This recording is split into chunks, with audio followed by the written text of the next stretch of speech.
Halo pemirsa, kembali lagi di Wani Sore Akhir Pekan. Hari ini, Wani Sore Akhir Pekan akan merangkum informasi mengenai proyek berskala besar yang diselesaikan pada masa pemerintahan Presiden ke-7 RI Joko Widodo atau Jokowi, yaitu kereta cepat Jakarta-Bandung alias WUSH, yang kini tengah menghadapi polemik di masyarakat. Pasalnya, proyek itu meninggalkan beban utang fantastis sebesar 116 triliun rupiah. Menanggapi hal itu, Jokowi justru enggan memberikan komentar ketika ditanyai oleh awak media terkait mega proyek tersebut.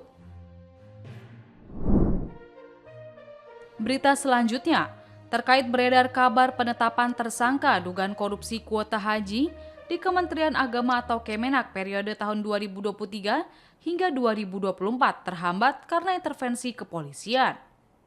Menanggapi isu tersebut, Komisi Pemberantasan Korupsi atau KPK pun langsung membantahnya.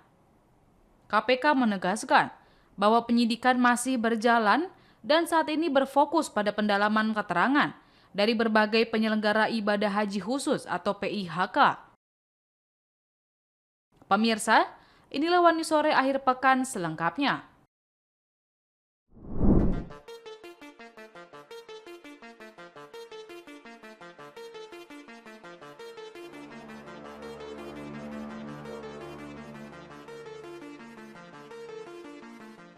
Ketua Dewan Ekonomi Nasional Luhut Binsar Panjaitan menjelaskan persoalan utang kereta cepat Jakarta-Bandung alias WUSH yang tengah menjadi perbincangan belakangan ini. Luhut menegaskan sejak awal WUSH merupakan proyek bermasalah dan pemerintah memperbaiki dengan berunding bersama China Development Bank. Bahkan ia menggunakan diksi yang sangat kuat untuk menggambarkan situasi tersebut. Sedari awal, mengerjakan itu saya terima sudah busuk gitu barang, ujar Luhut.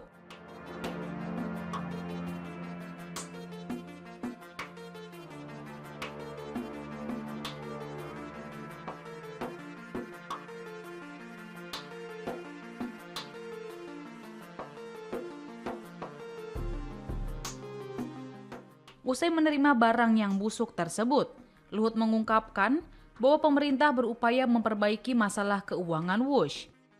Upaya perbaikan itu meliputi audit yang dilakukan oleh BPKP, dilanjutkan dengan berunding bersama China. China Development Bank sendiri merupakan kreditor utama yang mendanai proyek kereta cepat ini. Berdasarkan hasil perundingan tersebut, China akhirnya menyatakan bersedia menyetujui proses restrukturisasi utang. Namun Luhut mencatat adanya keterlambatan dalam implementasi restrukturisasi tersebut. Ia menyebut bahwa pergantian pemerintahan menyebabkan prosesnya sedikit terhambat.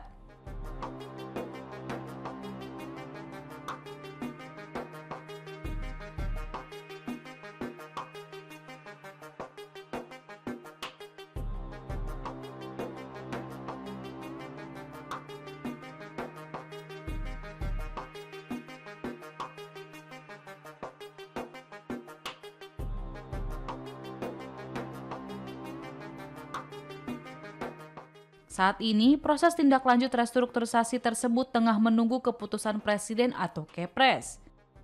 Kendati demikian, Luhut memastikan bahwa dari sisi Cina, mereka sudah bersedia dan tidak ada masalah. Saat ia turun tangan sekaligus kala itu menjabat Menteri Koordinator Kemaritiman dan Investasi, mengakui kondisi keuangan proyek tersebut memang sudah tidak baik. Di sisi lain, Luhut juga mempertanyakan seputar penyelesaian utang kereta cepat yang selalu dikaitkan dengan anggaran pendapatan dan belanja negara atau APBN. Ia menyebut masalahnya hanyalah seputar restrukturisasi utang. Oleh sebab itu, ia meminta semua pihak untuk tidak banyak berkomentar terkait WUSH jika tidak memiliki basis data dan pemahaman yang luas.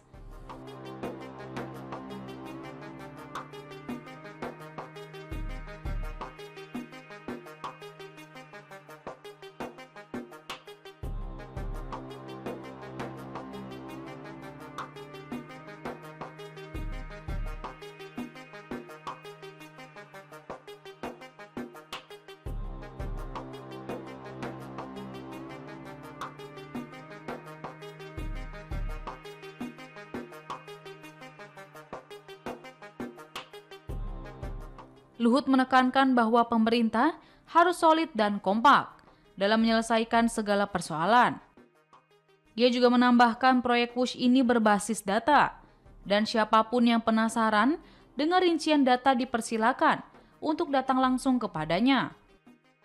Pandangan serupa disampaikan oleh Menteri Keuangan Purbaya Yudi Sadewa, yang sebelumnya menyatakan bahwa pembayaran utang WUSH tidak perlu menggunakan APBN.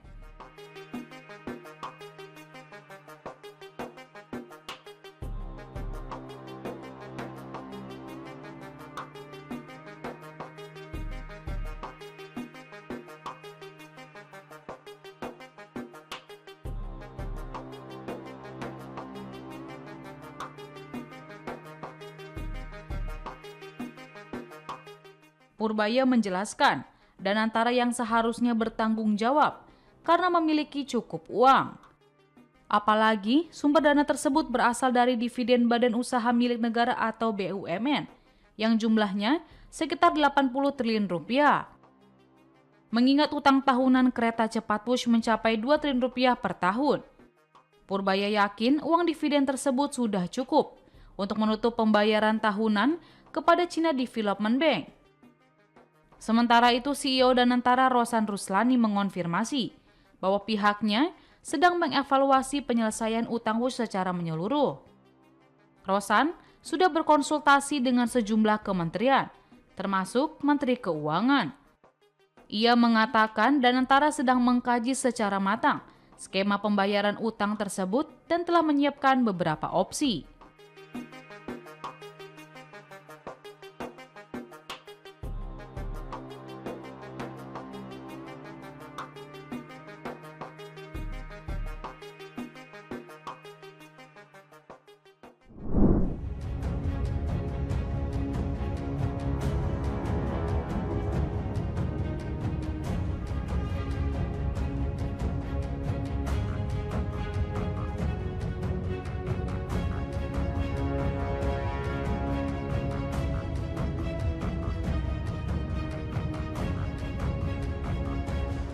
Proyek berskala besar yang diselesaikan pada masa pemerintahan Presiden Joko Widodo, yaitu kereta cepat Jakarta-Bandung atau WUSH, kini tengah menghadapi polemik. Karena beban utang proyek itu kini menjadi beban berat bagi pihak yang menanggung utang.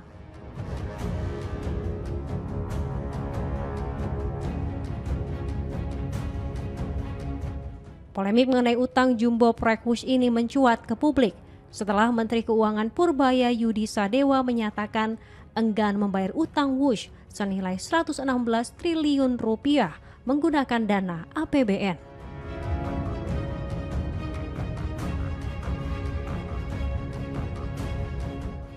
Kalau ini kan kayak SSI di bawah Danantara kan. Kalau di bawah Danantara kan mereka udah punya manajemen sendiri, udah punya dividen sendiri yang rata-rata setahun bisa 80 triliun atau lebih. Harusnya mereka manage dari situ, jangan ke kita lagi. Karena kan kalau enggak ya semuanya ke kita lagi, termasuk dividennya. Jadi ini kan mau dipisahin swasta sama government. Jangan kalau enak swasta, kalau nggak enak government. Saya pikir begitu ya Pak. Sejak awal, banyak pihak menilai proyek ini berpotensi menimbulkan masalah di kemudian hari bagi BUMN yang terlibat.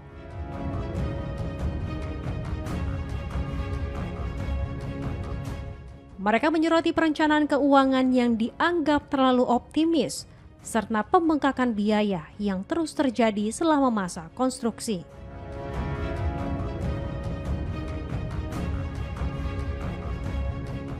Kini, PT Kereta Cepat Indonesia Cina atau KCIC harus mulai mencicil utang pokok beserta bunganya kepada pihak Cina.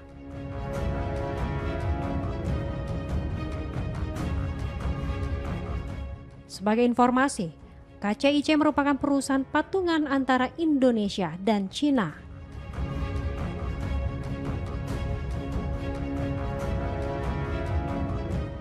Mayoritas saham dimiliki oleh PT Pilar Sinergi BUMN Indonesia atau PSBI, yaitu konsorsium BUMN Indonesia yang dipimpin oleh PT Kereta Api Indonesia Persero.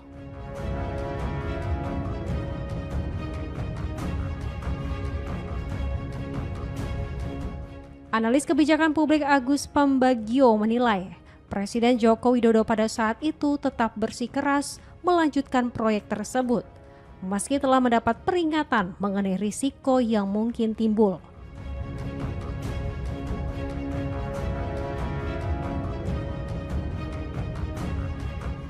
Sementara itu, ketika ditemui usai menghadiri Dies Natalis Fakultas Kehutanan Universitas Gadjah Mada pada Jumat siang,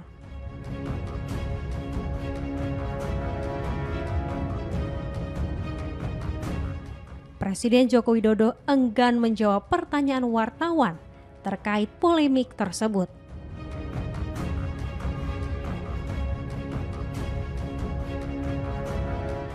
Presiden ke-7 Republik Indonesia itu hanya tersenyum dan langsung menyalami orang-orang di sekitarnya.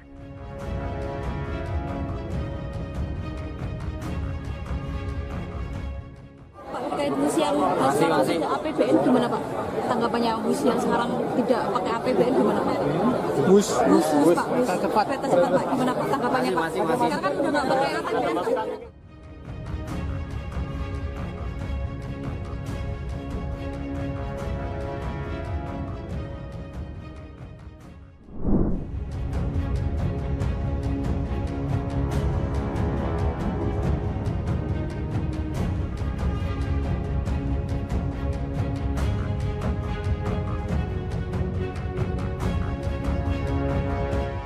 Presiden ke-7 RI Joko Widodo atau Jokowi menanggapi terkait 1 tahun masa pemerintahan Presiden Prabowo Subianto dan Gibran Raka Buming Raka.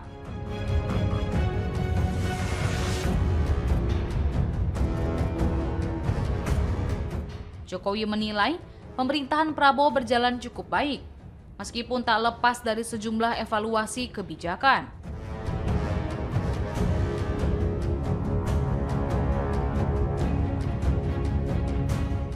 Jokowi melihat setahun pemerintahan Prabowo dan Gibran juga tidak luput dari beberapa catatan.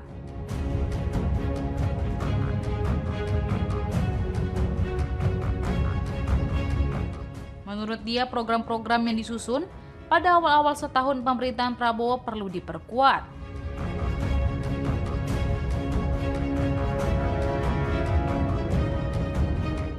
Jokowi mengatakan salah satu evaluasi itu mencakup berbagai pelaksanaan program unggulan Prabowo. Di antaranya adalah sekolah rakyat dan makan bergizi gratis atau MBG.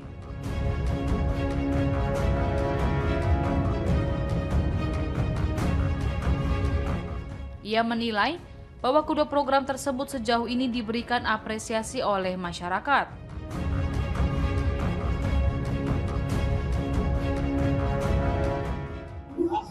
Saya melihat kebijakan dan gagasan-gagasan besar yang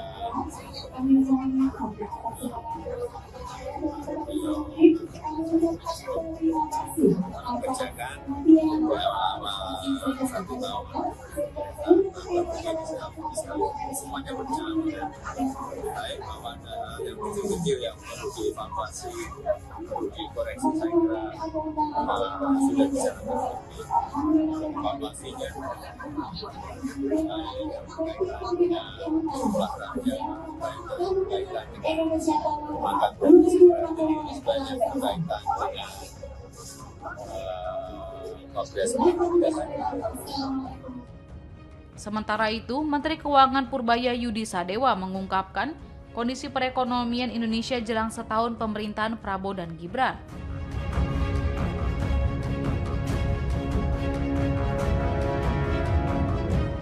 Purbaya menyebut ada pencapaian yang berhasil diraih selama Prabowo memimpin.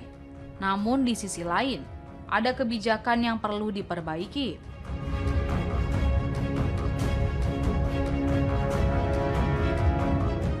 Ia juga memuji pemerintah dengan memiliki program yang pro dengan rakyat.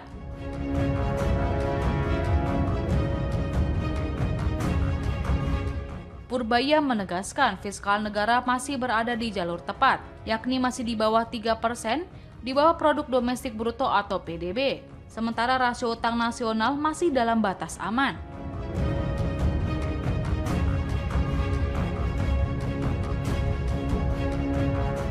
Dari sisi kelemahan, Purbaya menyebut sempat ada penumpukan uang di Bank Indonesia yang membuat ekonomi terhambat. Namun kini dalam perbaikan melalui kebijakan-kebijakan.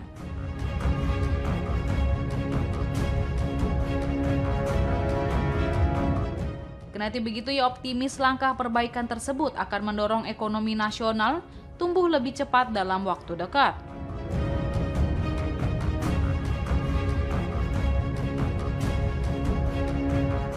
Lebih lanjut, Purbaya menilai tahun pertama pemerintahan Prabowo dan Gibran menunjukkan arah yang positif meski belum sempurna.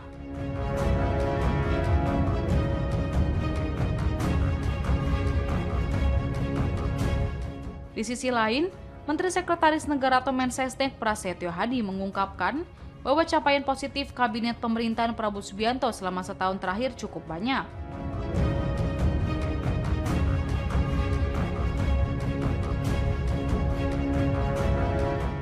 Meskipun masih terdapat sejumlah hal yang perlu diperbaiki karena belum sempurna.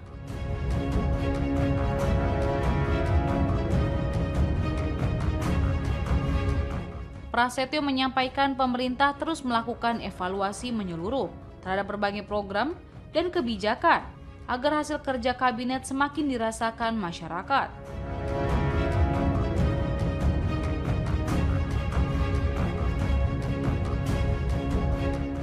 Menurut informasi dari Sekretariat Kabinet, Prabowo menyampaikan keyakinannya bahwa kondisi ekonomi nasional akan terus membaik.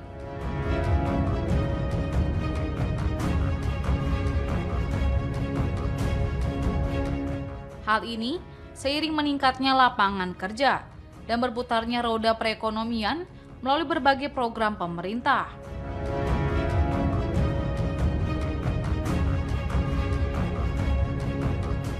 Sebagai informasi, pemerintahan Presiden Prabowo Subianto dan Gibran Raka Buming Raka segera memasuki usia setahun pada 20 Oktober 2025 mendatang.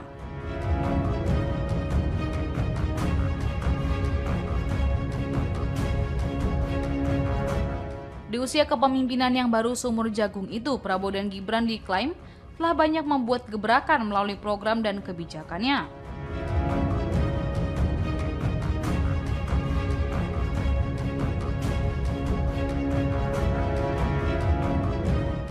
Beberapa program pemerintah seperti Rekonsolidasi Nasional, Danantara, Koperasi Merah Putih, hingga makan bergizi gratis mendapat sorotan khusus di masyarakat.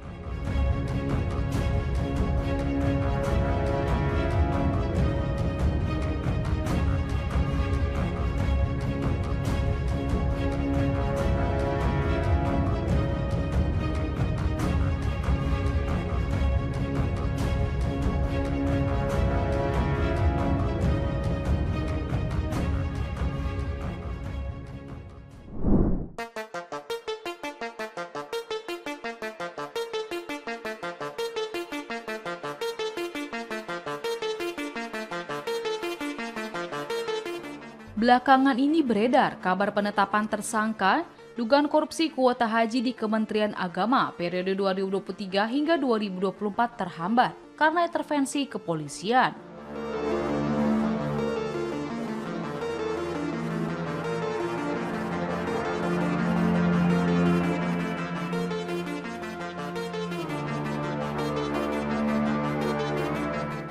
Menanggapi isu tersebut, Komisi Pemberantasan Korupsi atau KPK pun langsung membantahnya.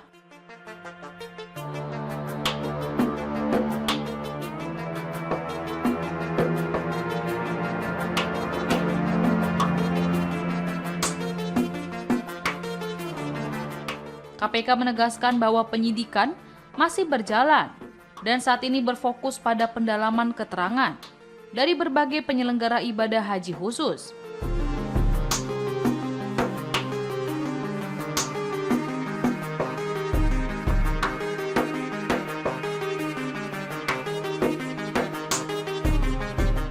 Juru bicara KPK Budi Prasetyo menjelaskan alasan utama belum ditetapkannya tersangka adalah penyidik masih membutuhkan waktu.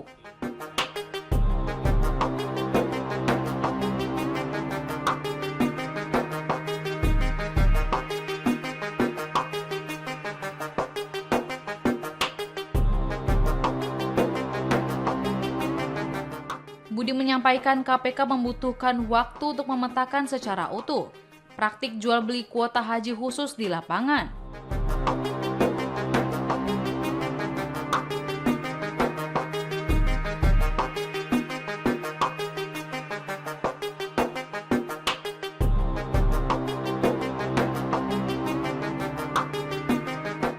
Hal ini disebabkan banyaknya jumlah PIHK serta beragamnya mekanisme yang mereka terapkan.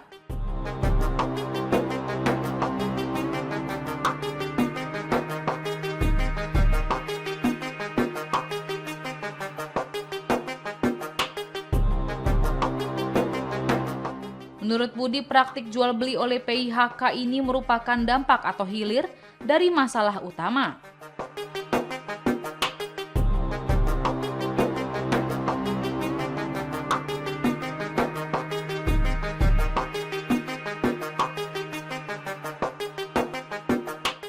Yaitu kebijakan diskresi yang diambil oleh Kementerian Agama terkait pembagian kuota haji tambahan.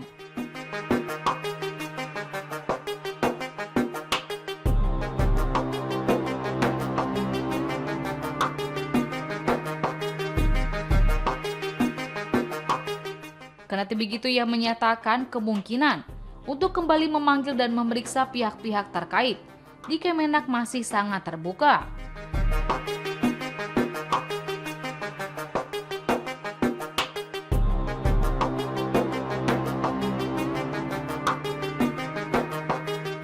Tujuannya adalah untuk mengonfirmasi temuan dari pemeriksaan para saksi dari PIHK dan asosiasi, sehingga alur perkaranya menjadi jelas dan utuh.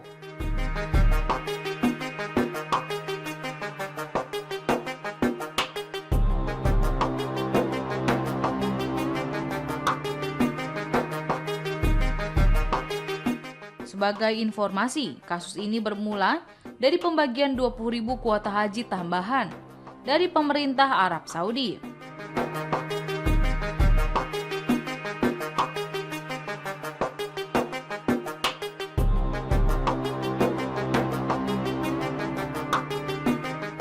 Melalui keputusan Menteri Agama, kuota tersebut dibagi rata 50% untuk haji reguler dan 50% untuk haji khusus.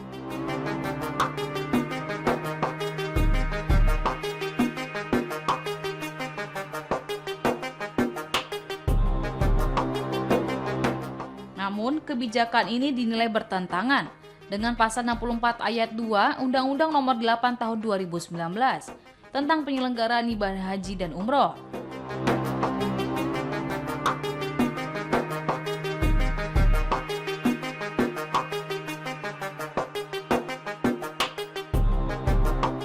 Pasalnya dalam undang-undang tersebut mengamanatkan pembagian kuota 92% untuk haji reguler dan 8% untuk haji khusus.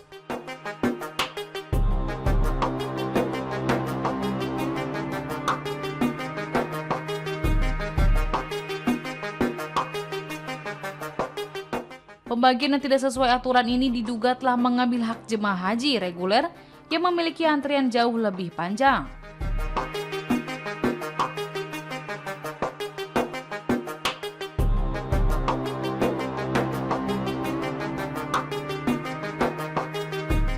Serta diduga melibatkan lobi dan pemberian uang dari pihak travel kepada oknum di Kemenak.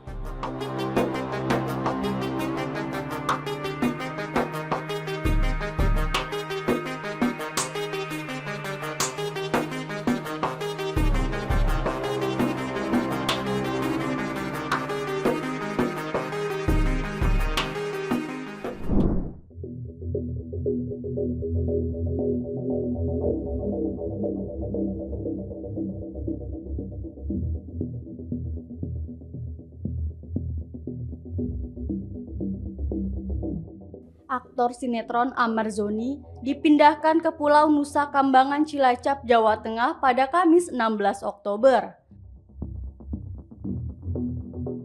Amar Zoni dipindahkan setelah kepergok mengedarkan narkoba di Rutan Salemba, Jakarta Pusat. Namun sebelum dipindahkan, Amar Zoni sempat menulis surat sebanyak 3 halaman.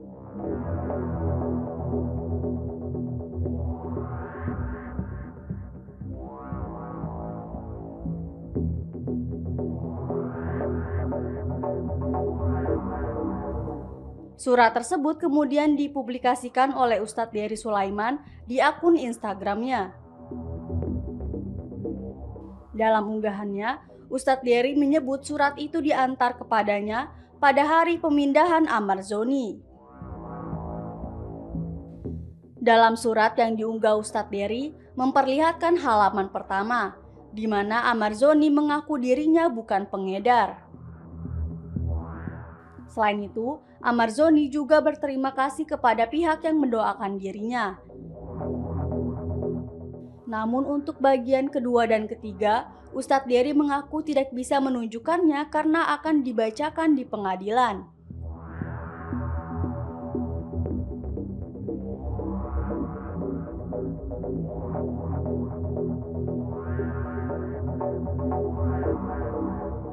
Sebagai informasi, Amar Zoni kepergok mengedarkan sabu dan tembakau sintetis di dalam rutan Salemba. Amar Zoni melancarkan aksinya bersama 5 orang lainnya, yakni A, AP, AM alias KA, ACM, dan MR.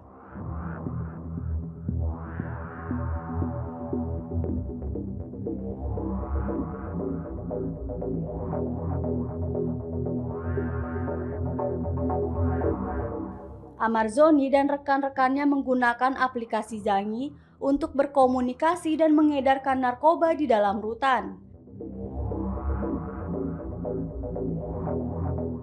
Amar Zoni mendapat barang haram tersebut dari seseorang di luar rutan kelas 1 Jakarta Pusat Salemba.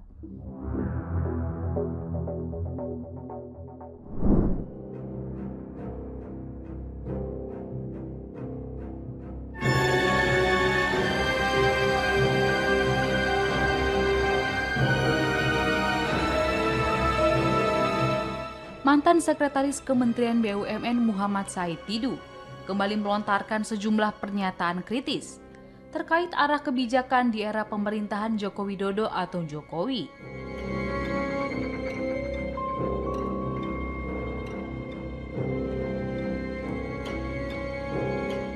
Dalam tayangan berjudul Untold Story, Said Didu buka sederet nama kaki tangan Jokowi yang beredar di kanal YouTube Said Didu.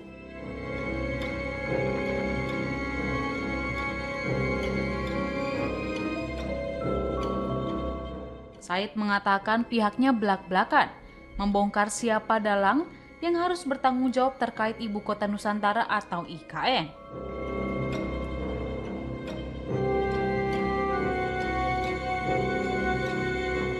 Orang pertama yang ia sebut sebagai biang kerok ini adalah Presiden ke-7 RI Joko Widodo atau Jokowi.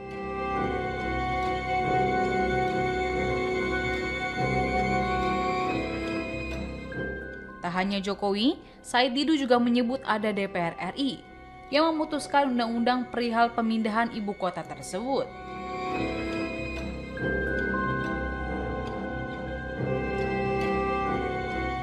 Selain DPR, ia turut menyeret nama mantan Menteri Bappenas dalam pemerintahan Jokowi, Andrinov Caniago.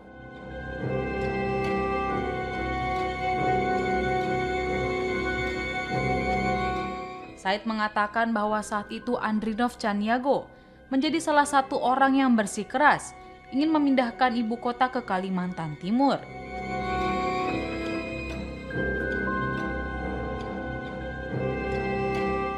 Bahkan ia menyebut Andrinov saat itu sangat setia pasang badan untuk Jokowi dalam merealisasikan kebijakan pemindahan ibu kota tersebut.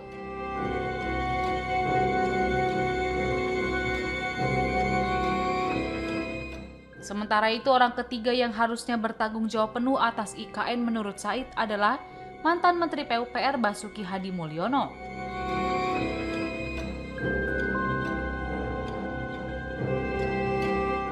Menurut dia, Basuki juga termasuk orang yang tidak pernah mengatakan tidak untuk setiap perintah dari Jokowi.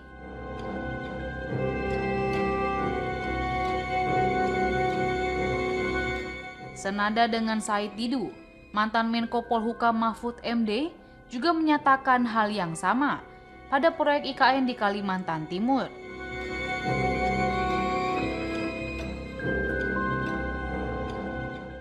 menurut Mahfud dalam proyek IKN ini berpotensi besar telah terjadi masalah hukum atau pelanggaran pidana.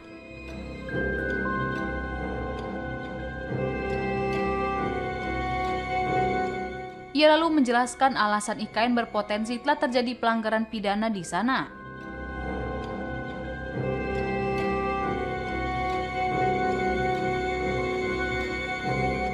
Mahfud mengatakan setelah proyek IKN berjalan, kenyataannya tidak ada satupun investor yang masuk.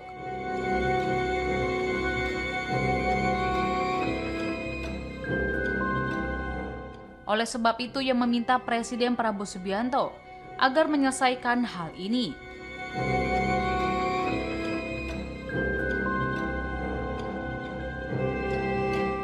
Mahfud menekankan tidak untuk menyalahkan pemerintah sebelumnya, tapi agar permasalahan prosedural tidak terjadi lagi.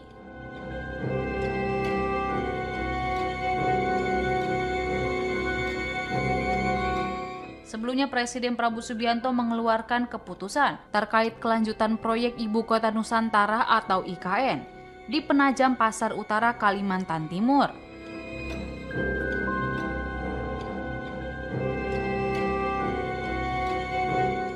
Melalui Peraturan Presiden atau Perpres nomor 79 tahun 2025 tentang pemutakhiran rencana kerja pemerintah tahun 2025.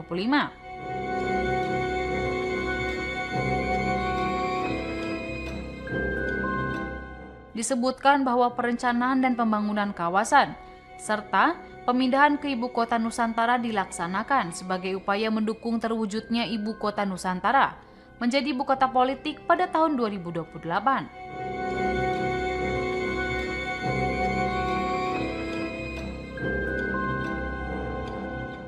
Untuk itu, Perpres yang diundangkan pada 30 Juni 2025 tersebut membuat serangkaian target konkret yang mesti dicapai dalam 3 tahun ke depan.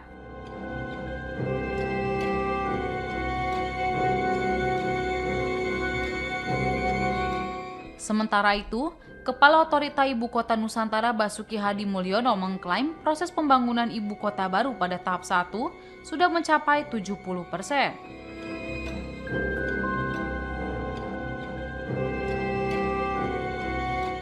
Dalam pembangunan tahap itu terdapat 109 paket pekerjaan fisik, seperti perkantoran, jalan, air minum, listrik, persampahan.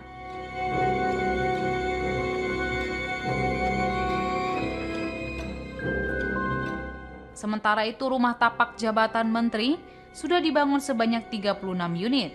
Adapun jumlah menteri di Kabinet Prabowo sebanyak 48.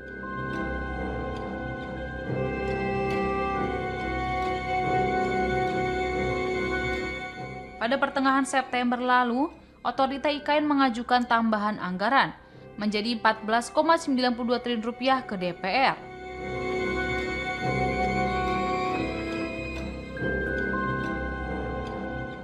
Akan tetapi Badan Anggaran DPR menolak permintaan tersebut, sehingga pagu anggaran OIKN pada tahun 2026 tidak berubah, alias tetap sebesar 6,2 triliun rupiah.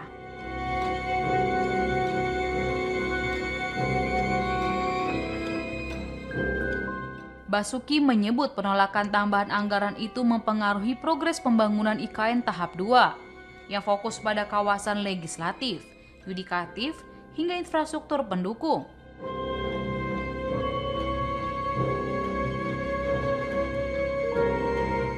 Akibatnya pembangunan IKN juga terancam mundur dari target akibat penolakan itu.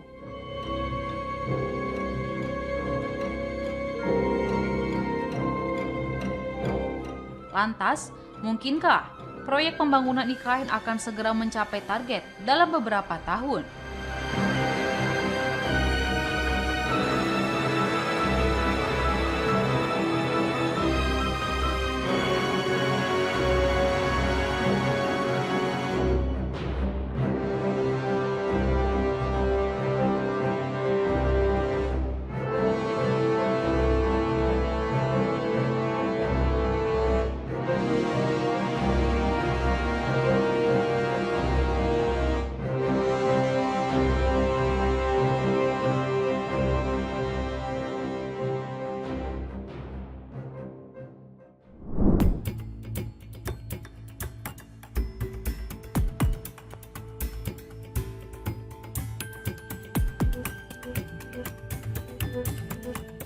Menteri Keuangan Purbaya Yudi Sadewa menyetujui pembangunan ulang atau renovasi pondok pesantren atau Ponpes Al-Khozini di Sidoarjo, Jawa Timur, menggunakan anggaran pendapatan dan belanja negara atau APBN.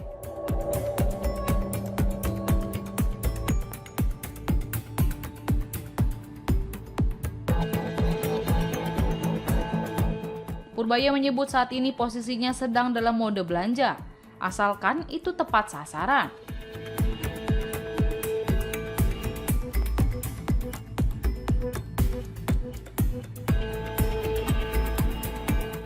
Maka dari itu ia tidak masalah pembangunan APBN dalam pembangunan ulang ini.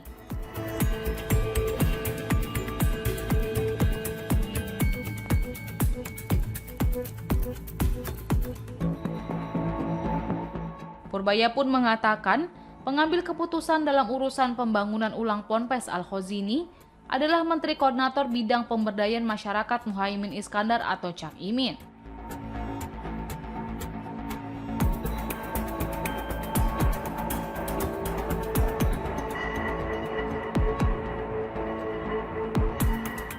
Ia sendiri mengaku bahwa sudah sanggup jika nantinya APBN akan digunakan untuk membangun Ponpes.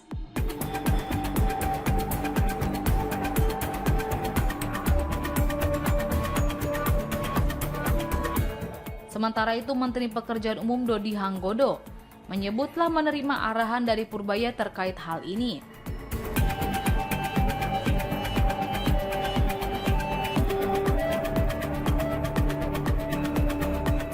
Ia mengatakan akan berkoordinasi lebih lanjut dengan Muhaimin mengenai rencana pembangunannya, termasuk membahas sumber anggaran, apakah dari Kementerian PU atau Kementerian Agama.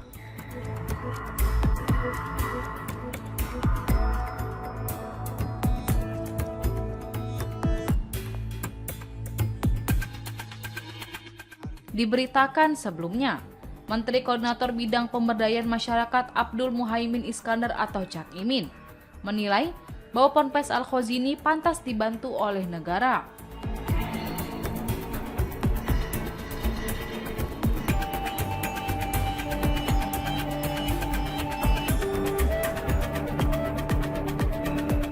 Cak Imin mengatakan, revitalisasi Ponpes itu mendesak dilakukan agar kegiatan belajar mengajar dapat berjalan.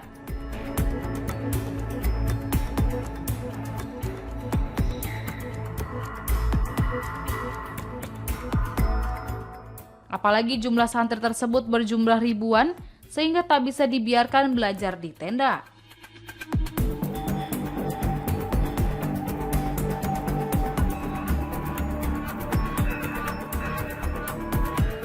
Adapun rencana pembangunan ulang Ponpes memakai kas negara itu mendapatkan sejumlah kritik dari DPR.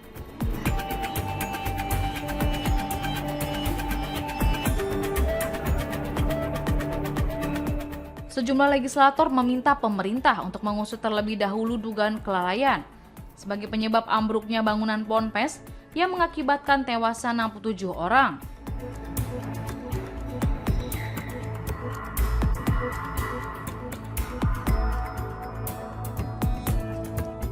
Mereka ingin agar pemerintah mengkaji ulang rencana revitalisasi tersebut.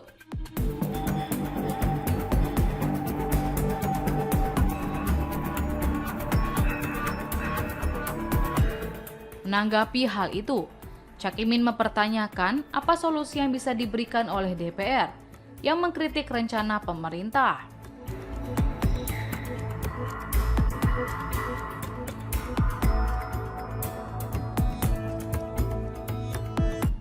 Ketua Umum Partai Kebangkitan Bangsa atau PKB itu mengatakan bahwa pemerintah tidak bisa hanya tinggal diam melihat kondisi Ponpes.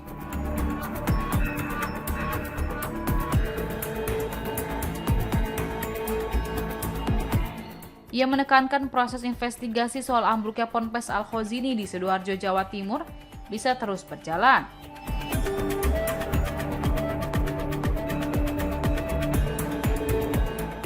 Namun, pemerintah harus melakukannya sekarang untuk memberikan rasa aman kepada penyelenggara pesantren sekaligus para santri yang sedang menjalankan pendidikannya.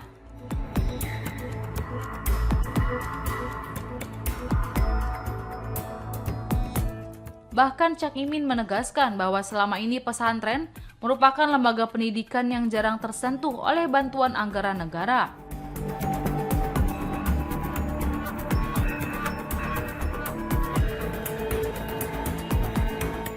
Ia meyakini pembangunan Ponpes Al-Khozini pantas menggunakan APBN.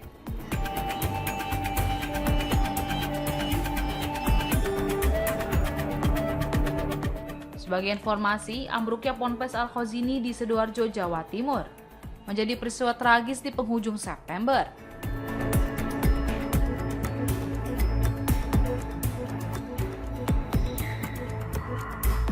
Bangunan musola Ponpes Al-Khozini roboh pada 29 September 2025 saat para santri tengah melaksanakan ibadah sholat asar.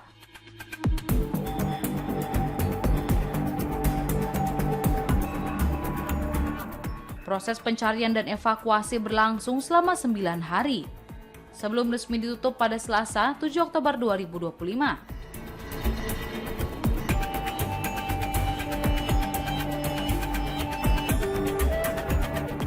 Kepala Basarnas Marsikal Madya TNI M. Syafi'i menyebutkan bahwa tim SAR gabungan berhasil mengevakuasi 171 orang.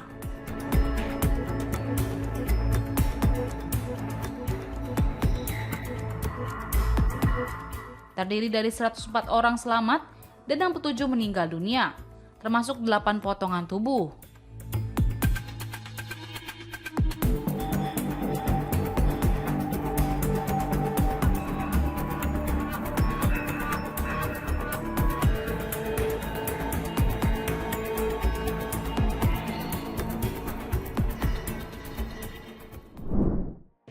Demikian informasi yang dapat kami sampaikan pemirsa. Terima kasih telah bergabung bersama kami. Sampai jumpa di One News Sore akhir pekan berikutnya. Setiap pukul 7 malam, hanya di kanal YouTube TV One Newscom.